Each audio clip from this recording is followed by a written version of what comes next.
bueno, tenemos a Roberto Sosa, reconocido actor y director mexicano con casi 40 años de trayectoria. Ha trabajado en televisión, ha trabajado en teatro.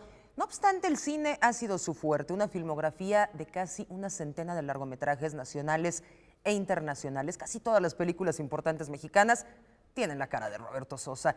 Su trabajo en la pantalla grande se ha dado en muchas películas, como le comentaba, las más emblemáticas del cine mexicano contemporáneo, algunas de ellas de Muerte Natural, Amor a Primera Vista, Tlatelolco, Verano del 68, El Fantástico Mundo de Juan Oriol, entre otras, y ha sido reconocido con numerosos premios y nominaciones. Usted lo puede encontrar ahora en Netflix con la serie Tijuana. Es una serie que aborda el oficio periodístico, el segundo más peligroso para ejercer. En México, el más peligroso. Cuenta la historia de un grupo de periodistas que arriesgan su vida para contar la verdad alrededor del homicidio de un candidato local a gobernador. Roberto Sosa, bienvenido aquí a tu casa, el Canal 22. ¿Cómo estás? Kim, muy contento de estar aquí en tu espacio. No, al contrario, es un placer. Decía Gabriel García Márquez que el periodismo es el oficio más bello del mundo. Y el más peligroso. Desafortunadamente en México es hoy en día el más peligroso. Y sí, muy contentos con esta serie que pueden encontrar ahora en Netflix, Tijuana, en donde pues cualquier parecido con la realidad no es mera coincidencia. Es una historia que no necesariamente es documental, pero que retrata muy cercanamente la realidad de nuestro país en el mundo periodístico. Y muy contentos porque el resultado ha sido óptimo, a la gente le ha gustado. Y sería maravilloso irnos con una segunda temporada en donde se hable quizá de la precuela, lo que sucede antes de esta primera temporada, porque bueno, entenderíamos mucho de cómo se dan las relaciones entre los periodistas que conforman este diario que se plantea en Tijuana, la serie que hoy en día la podemos ver. ¿Qué es esta situación para el periodismo mexicano? ¿Por qué? Yo creo que tiene que ver con la falta de cumplimiento de las leyes, ¿no? Es decir, donde no se cumplen las leyes, pues es difícil que no queden impunes los crímenes. Entonces, pues desafortunadamente en este caso el periodista, como muchos otros oficios, están desamparados. Totalmente desamparados, no hay manera de poder ejercer un oficio con seguridad hablando, denunciando, planteando y mostrando la realidad sin estar pues a expensas de ser lesionado, de ser desaparecido, de sufrir amenazas. Muchos al final del día acaban diciendo prefiero no publicar, ¿no?, esta nota porque se van a ir contra mí, se van a ir contra mi familia. ¿Cómo es posible que hayamos llegado a esta descomposición en México? ¿Cómo es posible que tengamos más asesinatos de periodistas que en países en guerra, tipo Siria? Así es terrible. ¿Cómo es posible? No lo sé, pero esa es la realidad en la que estamos y no por ello tenemos que conformarnos, sino precisamente uno de los objetivos de la serie de Tijuana es hablar de ello, es decir, exponer el tema, que no es un secreto a voces, pero creo que se tiene que denunciar, se tiene que hablar, se tiene que estar formateando y mostrando constantemente, porque no es algo con lo que debamos acostumbrarnos a vivir, ni mucho menos. Entonces, no podemos quedarnos callados. Nosotros como creadores, como actores, como hacedores de ficción, creo que tenemos la obligación de pues hablar de lo que nos acontece como sociedad, y esto pues lo leemos todos los días hay algún periodista que es asesinado, que es desaparecido, que es amenazado, amedrentado, y tenemos que exponerlo, tenemos que hablar de ello y tenemos que hacer algo para que cambie, para que no sea algo de todos los días. ¿Por qué en Tijuana? ¿Por qué hacen estos reporteros ficticios el Frente Tijuanense? Porque, bueno, pues el periodismo se ejerce en todos lados, en todo el país. Aquí en Tijuana, el Frente Tijuana, pues bueno, como toda ciudad fronteriza, es una ciudad que está en ebullición constantemente, en donde ocurren constantemente muchas historias y que, pues insisto, la historia está inspirada en hechos reales, ¿no?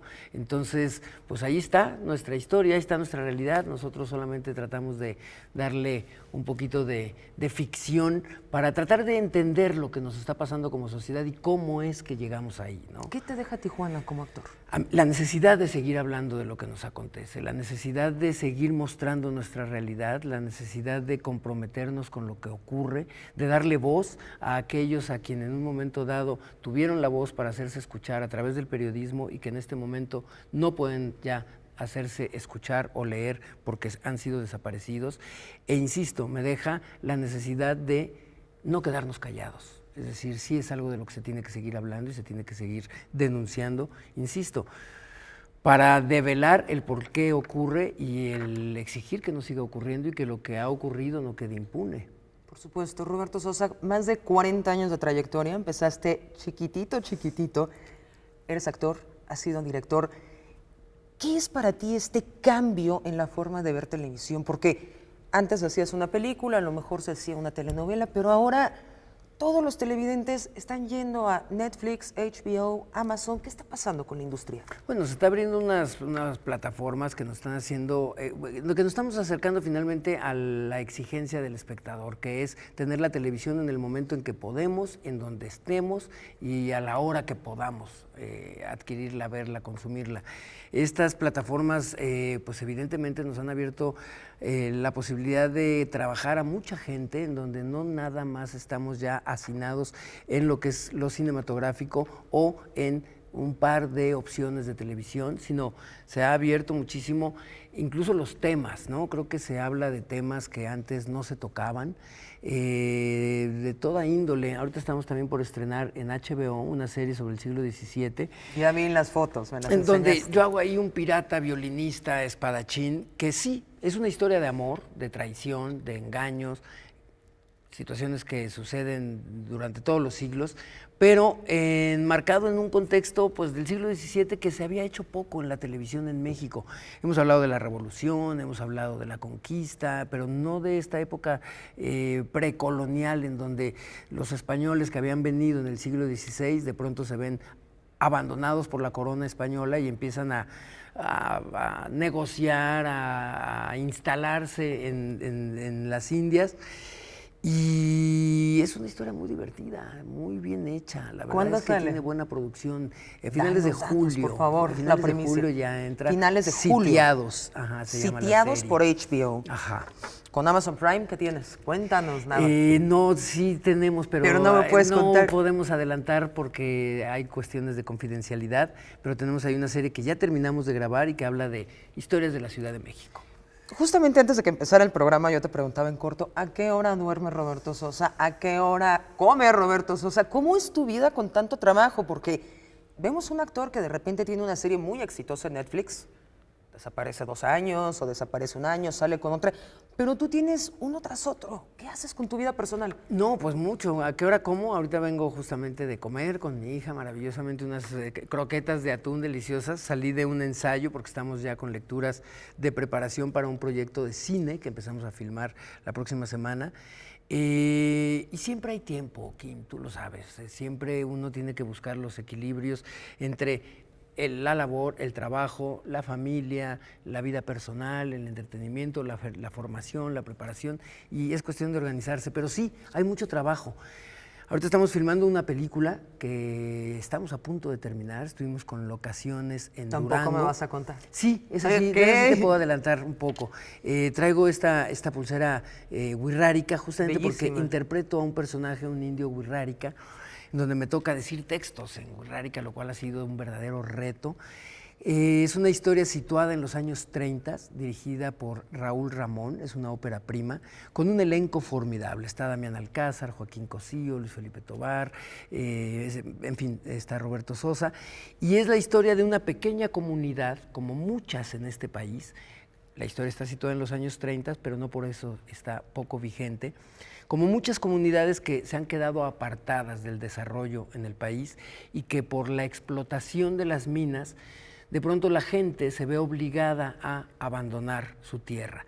Y aquí este grupo esta comunidad que vive en esta ciudad, en este pueblo ficticio que se llama La Esperanza, deciden, para no tener que abandonar su tierra, que ya está seca por la explotación de las minas, deciden construir, juntándose entre todos, un tren para poder tener comunicación con las poblaciones cercanas y poder seguir habitando en su tierra sin tener que dejarla. Digo que es una historia vigente porque pues es la historia de muchos poblados que se quedan totalmente marginados del desarrollo, claro, y que es una de las grandes causas de la migración y por qué la gente decide dejar su tierra desafortunadamente, y que pues 80 años después, porque esta película sucede en los años 30, pues la realidad no ha cambiado mucho. Es una historia muy bonita que estamos con locaciones en Jalisco, en Durango y terminaremos de filmar en Nevada. Me encanta. Vamos a hacer una pausa rapidísimo. Ahorita nos sigues contando. No le cambie, estamos en Debate 22. Volvemos con Roberto Sosa.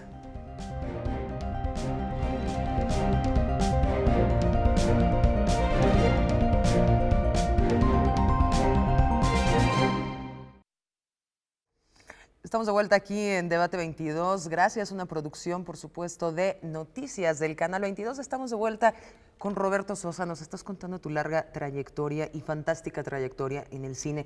40 años es mucho tiempo. ¿Cómo mantienes la vigencia? Porque la mayoría desaparecen, tienen como su época de oro y después los empiezas a ver en papelitos. Roberto Sosa siempre está vigente. El cine mexicano tiene tu cara. Caray, yo creo que es pese a uno, ¿no? Es decir, yo lo que más que puedo hacer es involucrarme en los proyectos que me interesan, que hablen de cosas que a mí me mueven, que siempre o generalmente tiene que ver con eso, con lo que le sucede al ser humano, a nuestra sociedad. Y creo que ahí es donde está la vigencia de los proyectos. No sé, ahorita hacía, por ejemplo, memoria de cuando hicimos Hombre en Llamas, que es una película que hicimos hace 15 años, acaban de cumplir, dirigida por Tony Scott, en donde se hablaba justamente el índice de secuestros que existe en esta ciudad, en este país. Era una historia que hablaba del secuestro de una niña. 15 años después, hoy en día es una historia que desafortunadamente no ha perdido su vigencia. Los secuestros siguen ocurriendo en este país. No son historias inventadas ni alejadas de lo que nos ocurre. Hace poco también hicimos a Díaz Ordaz, ¿no? Interpretándolo ahí en Gran papel, que fue muy polémico. Y que me encanta eso, hacer personajes que pues que tienen que ver con nosotros, con nuestra realidad y con lo que nos sucede, con nuestra realidad. Entonces, pues creo que ahí es donde no se pierde la vigencia, ¿no? Cuando estás hablando de cosas que nos interesan, con cosas que ocurren a diario y que creo que la actuación, el teatro, el cine, pues más allá del asunto de buscar fama y esas cosas, pues tiene que ver con eso, con hablar de temas que nos interesan como sociedad. Quiero tocar un punto, no me gusta hablar nunca de la vida personal, pero lo voy a hacer. Tú eres famoso, quieras o no quieras. Por donde vas, la gente te reconoce porque el cine tiene tu cara. Te estaba viendo desde que llegaste aquí a Canal 22. Saludas a cada una de las personas, conoces cada uno de sus nombres. ¿Cómo hiciste para que la fama no te rebasara, para no perder piso? O sea, para entender que Roberto Sosa es humano igual que todos los demás. Porque hay mucha gente que pierde piso y es penosa la situación. Mira, a mí me es hermoso que la gente reconozca mi trabajo y por lo tanto considero fundamental reconocer el trabajo de los demás porque todo trabajo debe ser digno de aplauso, de reconocimiento, de mérito. Entonces, yo le tengo mucho respeto al ser humano, a mis compañeros de trabajo, la gente que está detrás de cámaras, la gente que hace posible que tú y yo estemos aquí platicando. Somos nosotros dos, pero hay todo un equipo de gente y mi trabajo me ha enseñado que pues, la única manera de salir adelante en los proyectos es a través del trabajo en equipo, que es lo que comentaba ahorita respecto a la película del Poderoso Victoria. Es solamente a través del trabajo en equipo. Entonces yo le tengo mucho cariño, mucho respeto y mucha atención a todos y cada uno de mis compañeros en el trabajo y a todos y cada uno de los seres humanos con los que me encuentro a diario por una simple y llana razón, Kim. Todos tenemos un guión o una gran película de nuestras vidas que merece ser contada. Entonces, cada uno en nuestro diario vivir nos movemos en nuestras distintas actividades y cada uno estamos librando una propia batalla. Entonces, me gusta mucho ser respetuoso con la gente porque también me gusta mucho que me respeten. ¿Qué pasa cuando ves estos personajes chiquititos que tuvieron sus 2 minutos de fama y son prepotentes y se sienten que el mundo no los merece? Porque lo que estás diciendo, yo lo constaté, me llama poderosamente la atención y en otras ocasiones que he convivido contigo, también lo noto. O sea, esta cercanía humana maravillosa que tienes. Pues, híjole, yo creo que la vida se encarga de poner todo en su sitio, ¿no? En su lugar y yo respeto incluso esos pequeños papeles porque pues son también parte de un todo. Ahora, por ejemplo, que ha habido contingencias y que hay que utilizar menos el auto. Yo decidí dejarle el coche a mi hija porque ella tiene unos desplazamientos de distancias más largas y entonces yo me muevo mucho en transporte público y de pronto me subo al metrobús, al metro y aprovecho para leer. Son buenos momentos para la lectura y muchas veces la gente se acerca y ¿cómo? Roberto Sosa, ¿estás en el camión? ¿Cómo? Y digo, claro, sí. ¿Y cómo? Y voy al baño también. Exacto, es decir, pues somos seres humanos que, insisto, la gente ha visto desde siempre que yo trabajo desde pequeño y que no he pisado a nadie para estar en donde me haya tocado estar y que siempre he sido gente de trabajo, que siempre he sido pues gente de esfuerzo, o sea, y además me toca interpretar personajes que son muy cercanos a la gente, ¿no? Personajes del pueblo, personajes urbanos, y la gente se identifica con estos personajes en muchos casos, y la gente se acerca con mucho cariño, con mucho respeto. Entonces, mal haría yo en responder desde otro lado. Y no eres tú, tu esencia no. Lo que me toca es tratarnos como lo que somos, de igual a igual, con respeto, con cariño, con afecto, con atención. Todos nos merecemos ser escuchados, tener la atención que a mí me gusta que me tengan cuando hablo. Entonces, cuando me toca escuchar, me toca ser atento y escuchar realmente a quien tenga algo que decir. Y de pronto hay gente que se acerca a contarme historias maravillosas de su vida, de lo que están viviendo en ese momento.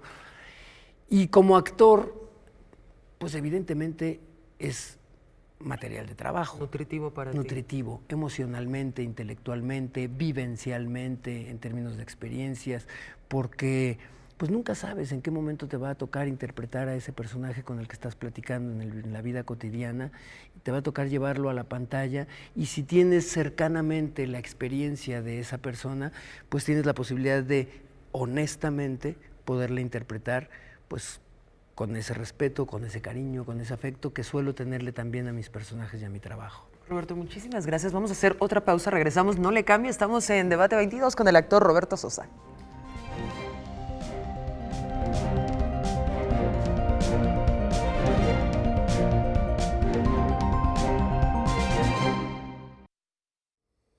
Estamos de vuelta en la recta final con Roberto Sosa. Roberto, ¿qué papel te ha avergonzado hacer en tu vida? Todos los papeles que yo te he visto son súper dignos y los recordamos muchísimo.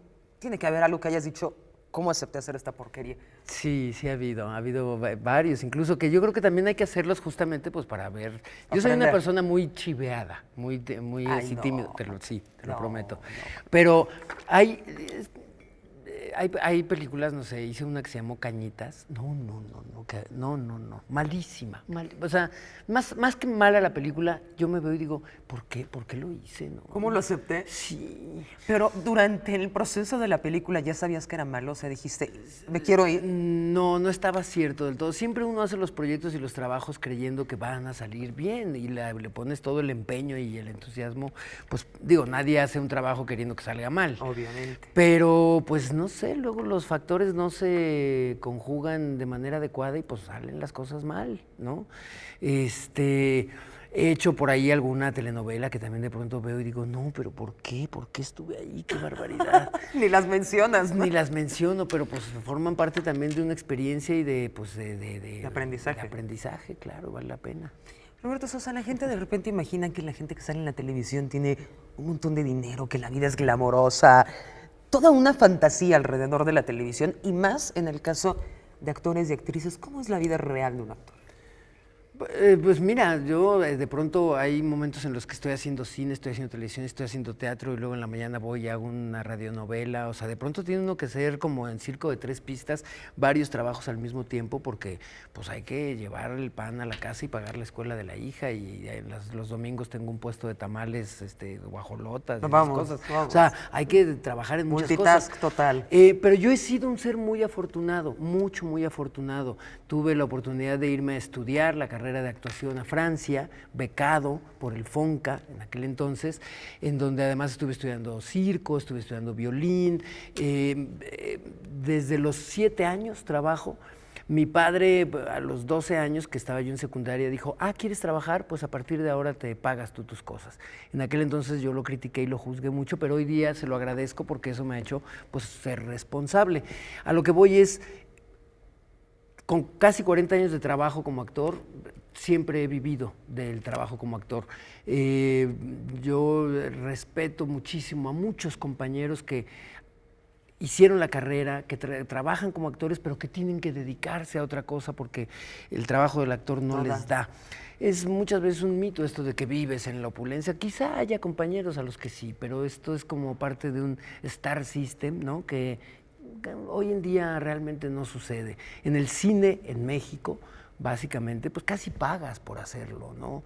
Hay pues, no la producción que quisiéramos, y luego las películas se hacen y no se distribuyen, entonces no hay una ganancia económica, es todo un tema el tema del cine. Justamente hablando de eso y explotando tu otro lado, que es también el de director, ¿cómo está el cine mexicano? Pues mira, o sea, en términos de producción hay mucho cine, hay mucho talento, hay buenos directores, fotógrafos, editores, guionistas, actores, o sea, hay talento, eso ha quedado claro y bueno, participan las películas en festivales, en fin, les dan premios y les va muy bien. Pero pues tenemos el enorme tema de la distribución y de la exhibición, ¿no? Que las películas no permanecen mucho tiempo en salas, porque bueno, evidentemente estamos frente a un monstruo, ¿no? de películas norteamericanas que tienen una mucha mayor distribución y que en términos de exhibidores y distribuidores le apuestan mucho más a una película que taquilleramente le va a redituar económicamente, ¿no? Pero frente a una película mexicana, pues es difícil. Y luego las películas mexicanas que llegan a salas son ni el 10% de lo que se produce, ¿no? Al año. Entonces, muchas de las películas que se premian cada año en los Arieles o que van a los festivales de cine, pues no llegan a salas, no se ven en salas, excepto en foros pequeños para gente que vamos y buscamos el cine mexicano en la Cineteca, ¿no? En foros culturales, pero no en salas de exhibición comerciales, lo cual pues siempre seguirá siendo una pena y tenemos que seguir peleando y ganando esos espacios, ¿no? En donde el cine mexicano tenga la misma presentación o representación que películas de otros países y que duren en salas. Los apoyos al cine. Los apoyos al cine ahí están, ¿no? Hay estímulos fiscales, hay estímulos de diversa índole. Siempre levantar un proyecto es muy, muy, muy laborioso y muy difícil. Es un logro levantar una película en este país.